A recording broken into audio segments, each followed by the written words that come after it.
Iran. They were looking at nuclear facilities every day. How many monitors are in there today? How many IEA monitors in Iran today, Michael? Zero. None.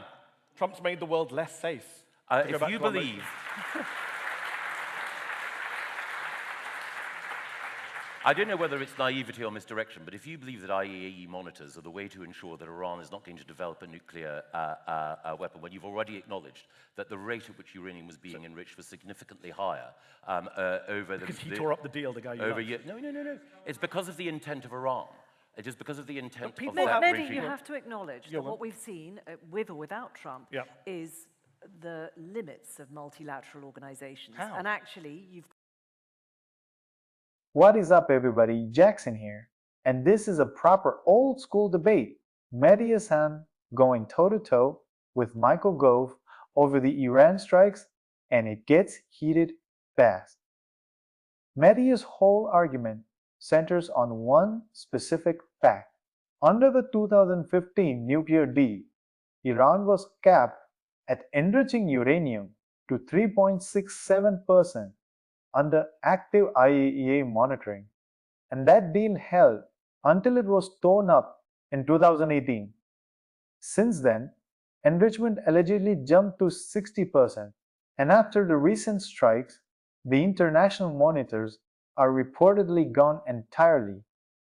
Gove tries to pivot to Iran's human rights record and gets caught in a genuinely awkward moment when Mehdi points out he doesn't apply the same standard to allies like Saudi Arabia.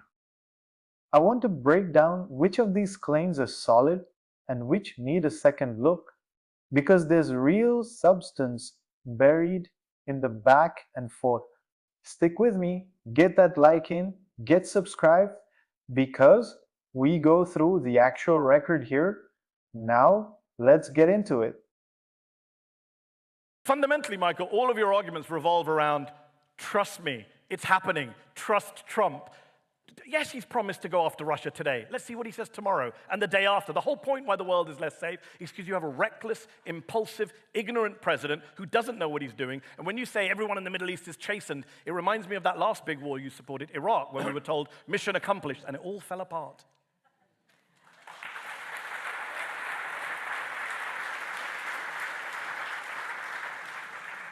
Michael, let's pick up with that last point that Mehdi made. Who can trust Trump? Can his allies trust Trump? I think you just need to look at the consequences of his actions. So we don't need to make a window of his soul. We don't need to make a moral judgment on whether or not he's a good man. We merely need to look at the consequences of the actions that he's taken. So, for example, in his first term, he engineered the Abraham Accords, which meant that Israel concluded peace agreements with Bahrain, with the United Arab Emirates, with Morocco, all of which contributed to commerce, all of which contributed to a de-escalation of conflict, all of which contributed to making the world a safer place. As Mehdi acknowledged, the conflict which is currently scarring Africa may or may not be resolved as a result of this intervention, but the fact that he chose to intervene, I think, is significant in a way that no previous president had even attempted. So in that sense, the temptation in foreign affairs to make a moral judgment and to hold up one individual against an objective standard which very, very few people can reach is a tempting one. But the question always is, which other leader do we think, certainly which other American president would we consider to have set an example that Donald Trump falls short of in seeking to ensure that the world is safer? I can answer that question. A president who I was not a big fan of, but did something very good in his last year in office, which the UK government also supported. I believe you were in the government that supported him when he did it, which is Barack Obama and the JCPOA, the Iran nuclear agreement, which actually put Iran's nuclear program under inspection, under control. How much uranium were they allowed to enrich under Barack Obama's deal that the British government of Theresa May supported, or David Cameron, I think it would have been still then in 2015? 3.67% was the level of enrichment that the US State Department and the IAEA signed off on under the Iran nuclear deal. Barack Obama did that deal. Donald Trump doesn't like Barack Obama, so as soon as he heard that Obama did that deal, he tore up the deal in 2018. His own defense secretary, James Mattis, said, don't do it, it's working. Some Israeli general said, don't tear it up. Trump tore up that deal, and that's where we end up today. That's exactly why they have nuclear enrichment enrichment at 60%, 400 kilograms of it. The entire crisis in Iran was created by a reckless, impulsive Trump throwing away that document that Barack Obama and the British government worked on. You were in the government. How can you blame America for tore up Iran the deal. enriching uranium? Because there was a deal. It's the choice of the Iranian leaders. It's the choice of people who, whose response to public displays of homosexuality is hanging gay men from cranes. Michael, have you ever spoken out against anti-homosexual laws in Saudi Arabia or any other Gulf countries? Yes. But they're our allies. Why do you use this bogus argument? The British government allies perfectly fine with lots of repressive governments who treat gay people badly. You know it and I know. I am more than happy to, whether it's Uganda or Saudi Arabia. But I'm merely pointing out so we bombing Saudi Arabia? The Iranian government that so many people are anxious to find excuses for. Michael, should we bomb Saudi Arabia? Is also one. Can we come back? Should we bomb Saudi Arabia? It's a simple question. No, well, Saudi Arabia has not said that it's intent on wiping out another so you've nation. moved the goalpost. Just now you said it was about gay people. I said Saudi Arabia treats gay people badly. Now you've moved the goalpost. Pick one. I'm pointing out the nature of the Iranian regime that you seem so anxious, Mehdi, to defend. I've not said a word of defense of Iran. You defended the Saudi government's treatment. I didn't say a word about it. I haven't defended the Saudi government. They all heard you say move the goalpost. I want to come back to this question. I just find it instructive.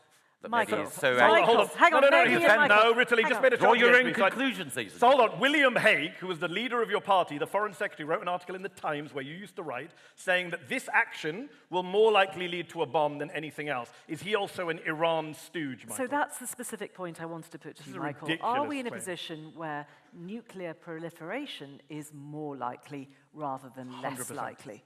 No. That's just and flat why? wrong. Why would you say that? The IEA disagrees with you. Because action has been taken by Donald Trump to deal with a rogue regime run by ideological fanatics who wanted to eliminate. Where's the uranium, Michael? Who wanted to eliminate Israel. But you could, Mehdi, you could argue. Well, again, maybe your friends in the Tehran regime can tell you, because they won't tell me. Wow.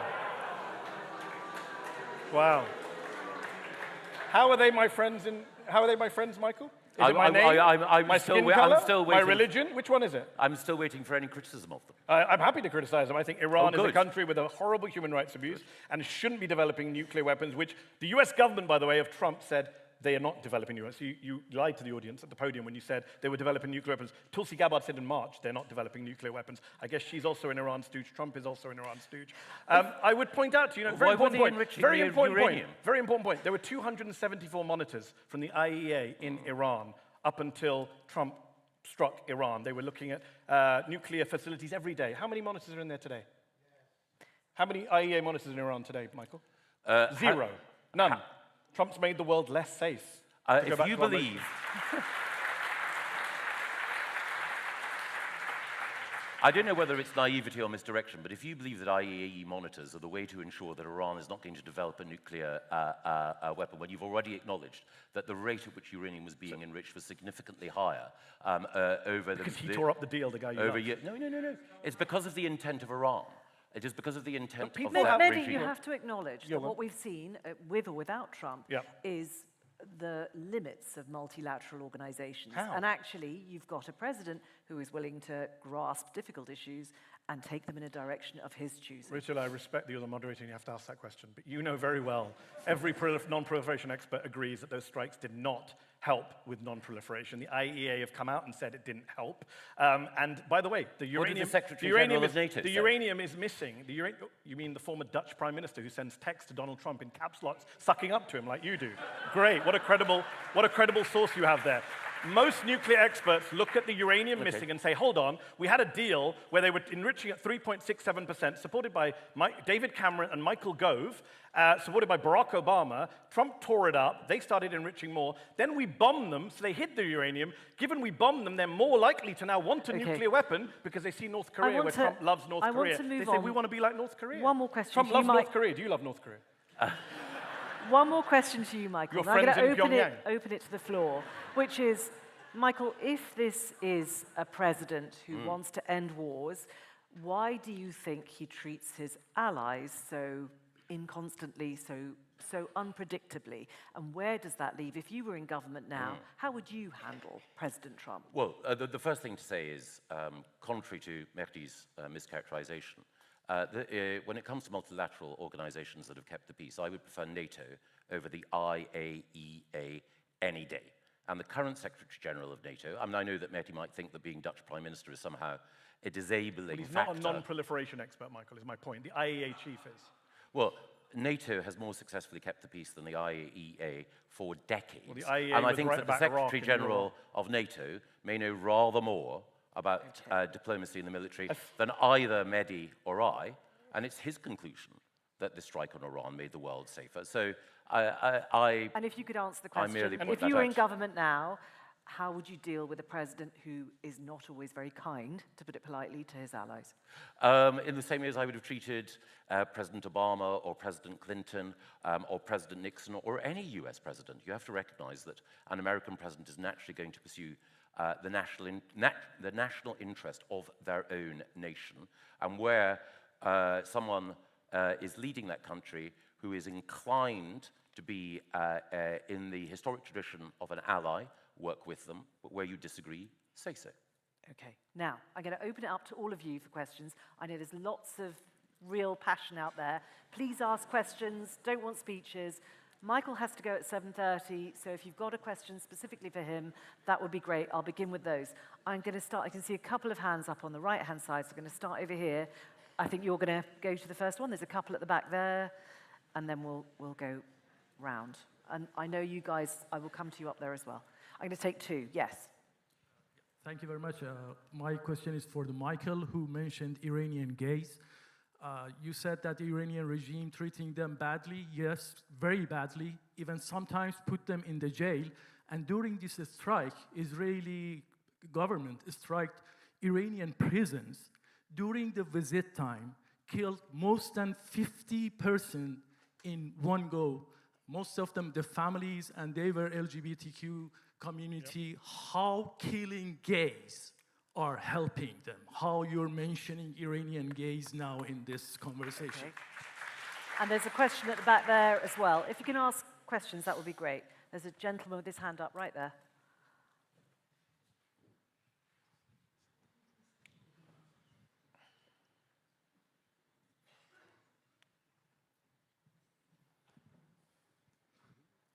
Mr. Gove, do you wish you'd properly prepared for this debate now?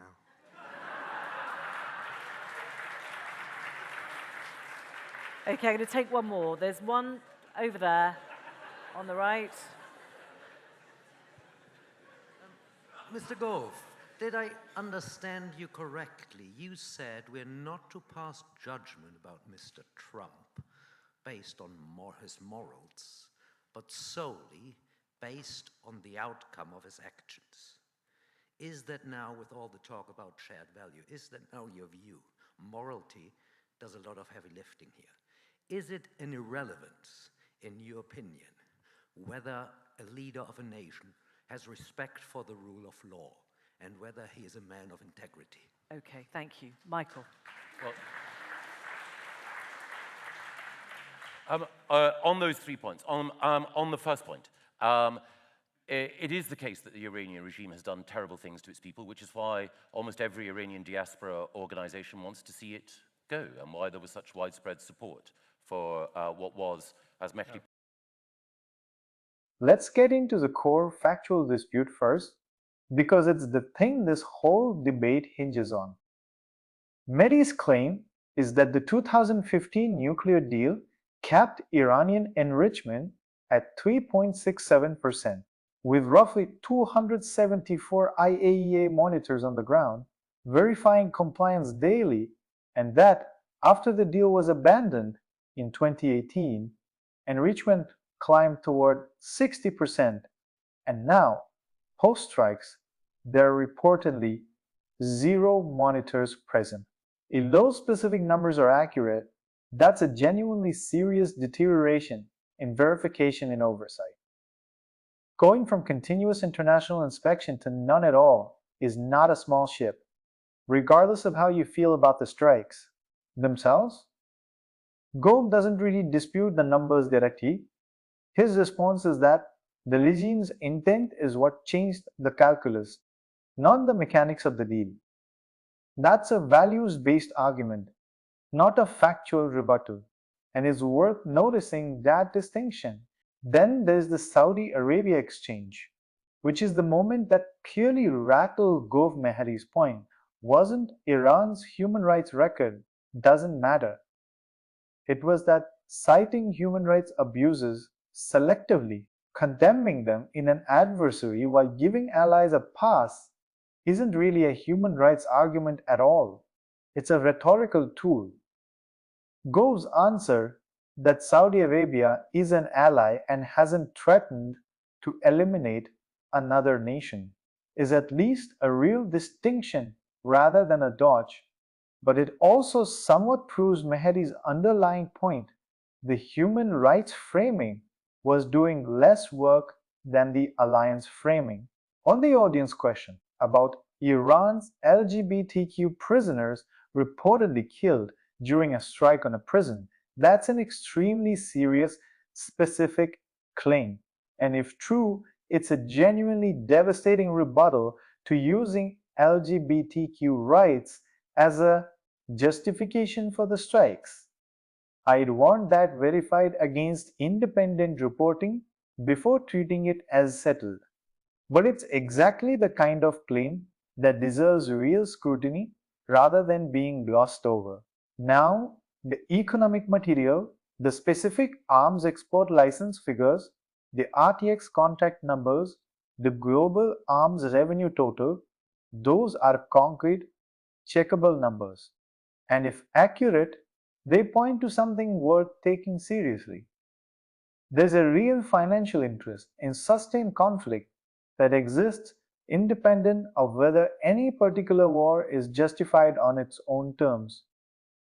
That's not a reason to dismiss the strategic argument for the strikes, but it is a reason to ask who benefits financially before taking any official's cost-benefit framing at face value.